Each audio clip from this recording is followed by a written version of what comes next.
നമ്മുടെ ഭൂമിയുടെ 70% സമുദ്രമാണ്. അതിൽ 5% മാത്രമാണ് മനുഷ്യൻ ഇതുവരെ കണ്ടുപിടിച്ചത്. ബാക്കി എന്താണെന്ന് നമുക്കറിയില്ല. സ്പേസിലേക്ക് നോക്കുന്ന നമ്മൾ പലപ്പോഴും നമ്മുടെ കാലിനടിയിൽ ഇരുണ്ട ലോകം മറന്നുപോകുന്നു. 2011 ബാൾട്ടിക് കടലിൽ അടിത്തട്ടിൽ ശാസ്ത്രലോകത്തെ ഞെട്ടിച്ചൊരു കണ്ടെത്തൽ നടന്നു. 60 മീറ്റർ വീതിയുള്ള കൃത്യമായ ജോമെട്രിക് ഷേപ്പുള്ള ഒരു ഭീമാകാരമായ വസ്തു. ഇതിനടുത്തേക്ക് ചെന്നാൽ ക്യാമറകളും സാറ്റലൈറ്റ് ഫോണുകളും ഓഫാകും. ഇതൊരു UFO ആണോ? ഇതോ രണ്ടാം ലോക മഹായുദ്ധത്തിലെ രഹസ്യ ആയുധമോ? എല്ലാവർക്കും വീഡിയോയിലേക്ക് സ്വാഗതം.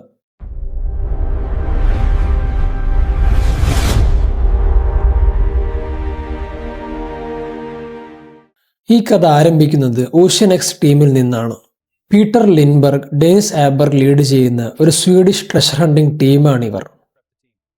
വർഷങ്ങളായി ബാൾട്ടിക് സമുദ്രത്തിൽ തകർന്നു വീണ പഴയ കപ്പലുകളും അതിനുള്ളിൽ വിലപിടിപ്പുള്ള മദ്യക്കുപ്പികളും നിധികളും കണ്ടെത്തുക എന്നതാണ് ഇവരുടെ ജോലി.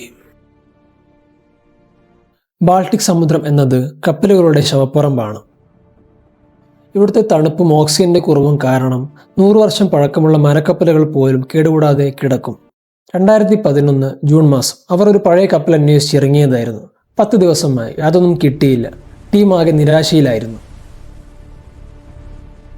ഇന്ധനം തീരാറായി. അവർ തിരികെ മടങ്ങാൻ തീരുമാനിച്ച ആ ദിവസം അവരുടെ സോണാർ എക്യുപ്മെന്റിൽ വിചിത്രമായ സിഗ്നൽ വന്നു. എന്താണ് സൈഡ് സ്കാൻ സോണാർ?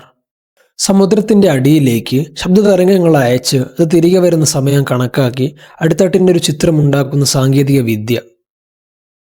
90 മീറ്റർ താഴ്ചയിലാണ് ആ സിഗ്നൽ വന്നത്. സ്ക്രീനിലേക്ക് നോക്കിയ പീറ്റർ ലിൻബർഗ് ശരിക്കും ഞെട്ടിപ്പോയി. സ്ക്രീനിൽ തെളിഞ്ഞത് ഒരു കപ്പലിന്റെയോ മുങ്ങിക്കപ്പലിന്റെയോ രൂപമായിരുന്നില്ല. അതൊരു കൃത്യം വൃത്തമായിരുന്നു. ഏകദേശം 60 മീറ്റർ അഥവാ 200 അടി ഡയമീറ്റർ ഉള്ള ഒരു സ്ട്രക്ചർ. അതിലും അതിശയകരമായ കാര്യം എന്തെന്നാൽ ഈ വസ്തുവിന്റെ പിന്നിലെ ഏകദേശം 300 മീറ്റർ നീളത്തിൽ കടൽ തറയിൽ ഉരಸಿ നീങ്ങിയതിന്റെ പാടുകൾ ഉണ്ടായിരുന്നു. അതായത് ആകാശത്ത് നിന്നോ മറ്റോ വലിയ വേഗതയിൽ വന്ന് ഇടിച്ചിറങ്ങി തെന്നി നീങ്ങിയതുപോലെ. ഈ ചിത്രം പുറത്തു വന്നതോടെ ലോകം മുഴുവൻ ഇത് ഏറ്റെടുത്തു. കാരണം ഇത് സ്റ്റാർ വാർസ് എന്ന സിനിമയിലെ മില്ലേനിയം ഫാൽക്കൺ എന്ന സ്പേസ്ഷിപ്പിന്റെ ഷേപ്പായിരുന്നു. ഇതിന് വ്യക്തമായ എഡ്ജസും കോറിഡോറുകൾ പോലെയുള്ള ഡയമെൻഷനും സോണാറിൽ കാണാമായിരുന്നു. ആളുകൾ ചോദിക്കാൻ ആരംഭിച്ചു, സയൻസിന് വിശദീകരിക്കാൻ കഴിയാത്ത ഒരു ഏലിയൻ ടെക്നോളജിയാണോ ഇത്?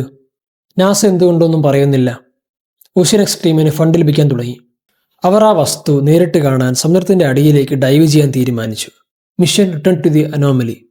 2012 കൂടുതൽ അഡ്വാൻസ് ഉപകരണങ്ങളുമായി ഓഷ്യൻ എക്സ് ടീം വീണ്ടും അവിടെ എത്തി.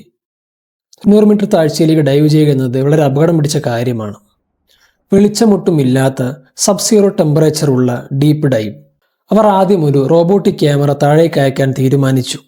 ഇവിടെയാണ് ഈ കേസ് ഒരു സയൻസ് ഫിക്ഷൻ ഹൊറർ സിനിമയായി മാറുന്നത്. ആ റോബോട്ടിക് ക്യാമറ ആ വസ്തുവിന്റെ ഏകദേശം 200 മീറ്റർ അടുത്തെത്തിയപ്പോൾ പെട്ടെന്ന് വീഡിയോ കട്ടായി. ക്യാമറ കേടായി. കപ്പലിന്റെ മുകളിൽ ഉണ്ടായിരുന്ന സാറ്റലൈറ്റ് ഫോണുകളുടെ സിഗ്നൽ പോയി. ഇത് യാദൃശ്ചികമല്ലായിരുന്നു. അവർ ആ വസ്തുവിൽ നിന്ന് കപ്പൽ കുറച്ച് ദൂരേക്ക് മാറ്റി നിർത്തിയപ്പോൾ എല്ലാ ഇലക്ട്രോണിക് ഉപകരണങ്ങളും ഓണായി. തിരിച്ചതിന് മുകളിലേക്ക് വന്നപ്പോൾ എല്ലാം വീണ്ടും ബ്ലാക്ക് ഔട്ടായി. എന്തോ ഒരു കാന്തിക വലയം അവിടെ ഉണ്ട്. ഇലക്ട്രിക് സർക്യൂട്ടുകളെ അത് നശിപ്പിക്കുന്നു. സാറ്റലൈറ്റ് ഫോണുകൾ പോലും അവിടെ വർക്ക് ചെയ്യുന്നില്ല. ഒരു സാധാരണ പാറയ്ക്ക് എങ്ങനെയാണ് കാന്തിക തരംഗങ്ങൾ ഉണ്ടാക്കാൻ കഴിയുക? ഇതിനുള്ളിൽ ഇപ്പോഴും പ്രവർത്തിക്കുന്ന ഏതെങ്കിലും പവർ സോഴ്സ് ഉണ്ടോ? റേഡിയോ ആക്ടിവിറ്റി ഉണ്ടോ? ഒടുവിൽ ജീവൻ പണയം വെച്ച ഡൈവർമാർ താഴേക്കിറങ്ങാൻ തീരുമാനിച്ചു. താഴേക്കെത്തിയ ഡൈവർമാർ കണ്ട കാഴ്ച അവരെ അമ്പരിപ്പിച്ചു. അതൊരു സാധാരണ കല്ലോ മലയോ ആയിരുന്നില്ല. കൂറ്റൻ മഷ്റൂം പോലെയുള്ള ഒരു രൂപം. അതിന്റെ മുകൾ ഭാഗം പൂർണ്ണമായി ഫ്ലാറ്റ് ആയിരുന്നു. മാത്രമല്ല ആ വലിയ രൂപത്തിലേക്ക് കയറാൻ പാകത്തിൽ പടവുകൾ പോലുള്ള നിർമ്മിതികൾ അവിടെ ഉണ്ടായിരുന്നു. ഡൈവർമാർ ആ വസ്തുവിന്റെ മുകളിൽ ഒരു ഹോൾ കണ്ടതായി റിപ്പോർട്ട് ചെയ്തു. ഇതൊരു കവാടം പോലെ തോന്നിച്ചു. അതിനു ചുറ്റും കരിഞ്ഞതുപോലെയുള്ള പാടുകൾ ഉണ്ടായിരുന്നു. ഒരു സ്പേസ്ഷിപ്പ് ക്രാഷ് ചെയ്തപ്പോൾ ഉണ്ടായ തീയുടെ പാടുകളാണോ ഇത്? കൂടാതെ ഈ വലിയ സർക്കിളിന്റെ പകുതി ഭാഗം കല്ലുകൊണ്ടും ബാക്കി പകുതി ഭാഗം ലോഹം പോലുള്ള ഒരു പദാർത്ഥം കൊണ്ട് നിർമ്മിച്ചതാണെന്ന് അവർക്ക് തോന്നി. അവർ അതിൽ നിന്ന് ചില സാമ്പിളുകൾ ചുറ്റിക കൊണ്ട് പൊട്ടിച്ചെടുത്ത് മുകളിലേക്ക് കൊണ്ടുവന്നു. ഇസ്രായേലിലെ വിസ്മയ ഇൻസ്റ്റിറ്റ്യൂട്ടിലെ സയന്റിസ്റ്റുകൾ ഈ സാമ്പിളുകൾ പരിശോധിച്ചു. അവർ പറഞ്ഞത് ഇത് സാധാരണ പാറയല്ല, ഇത് ലോഹത്തിന്റെ അംശമുണ്ട് എന്നാണ്. ലിമോണൈറ്റ്, ഗോത്തൈറ്റ് എന്നീ ഇരുമ്പടങ്ങിയ ലോഹങ്ങൾ അവരതിൽ കണ്ടെത്തി. പ്രകൃതിയിൽ ഇതുണ്ടാകാമെങ്കിലും ബാൾട്ടിക് കടലിന് അടിയിൽ വരാനുള്ള സാധ്യത വളരെ കുറവാണ്. ഇതോടെ പുതിയ തിയറി വന്നു, ദി നാസി സീക്രട്ട് വെപ്പൺ. രണ്ടാം ലോക മഹായുദ്ധകാലത്ത് അഡോൾഫ് ഹിറ്റ്ലർ ബാൾട്ടിക് കടലിന്റെ അടിത്തട്ടിൽ വലിയ പരീക്ഷണങ്ങൾ നടത്തിയിരുന്നു. റഷ്യൻ മുങ്ങിക്കപ്പലുകളെ തടയാൻ വേണ്ടി നിർമ്മിച്ച കൂറ്റൻ ആന്റി സബ്മറൈൻ സോണർ ജാമർ ആയിരിക്കാം ഇത്. അതുകൊണ്ടായിരിക്കാം ഇപ്പോഴും അവിടെ ഇലക്ട്രോണിക് ഉപകരണങ്ങൾ കേടാവുന്നത്. കേൾക്കാൻ വളരെ ലോജിക്കായ ഒരു തിയറി. എന്നാൽ സ്റ്റോക്ക്ഹോം സർവകലാശാലയിലെ ജിയോളജിസ്റ്റുകൾ ഇതിനെയെല്ലാം ഖണ്ഡിച്ചു. അവർ ആ സാമ്പിളുകൾ പരിശോധിച്ച ശേഷം വിധി എഴുതി. ഇതൊരു UFO അല്ല, ഇതൊരു നാസി ആയുധവുമല്ല, ഇതൊരു ഗ്ലേഷ്യൽ ഡെപ്പോസിറ്റ് ആണ്. അതായത് 10,000-കണക്കിന് വർഷങ്ങൾക്ക് മുൻപ് ഐസ് ഏജ് സമയത്ത് യൂറോപ്പ് മുഴുവൻ വലിയ മഞ്ഞുപാളികൾ കൊണ്ട് മൂടിയ അവസ്ഥയിലായിരുന്നു. ഈ മഞ്ഞുമലകൾ നീങ്ങുമ്പോൾ അത് വലിയ പാറകളെയും കല്ലുകളെയും വലിച്ചുകൊണ്ടു പോകും. മഞ്ഞുരുകിയപ്പോൾ ആ കൂറ്റൻ പാറ അവിടെ തന്നെയായി. ഇതിനെയാണ് ഡ്രോപ്പ് സ്റ്റോൺസ് എന്ന് വിളിക്കുന്നത്. ആ 300 മീറ്റർ നീളമുള്ള ഡ്രാഗ് മാർക്കുകൾ ഐസ് ഉരുകിയുണ്ടായതാണെന്ന് അവർ പറയുന്നു. 90 ഡിഗ്രി ആംഗിളുകളും പടവുകളും സാൻഡ്സ്റ്റോൺ പാറകൾക്ക് സ്വാഭാവികമായി സംഭവിക്കുന്ന വിള്ളലുകളാണ്. മെറ്റലിന്റെ സാന്നിധ്യം വോൾക്കാനിക് ആക്ടിവിറ്റി വഴി വന്നതാകാം.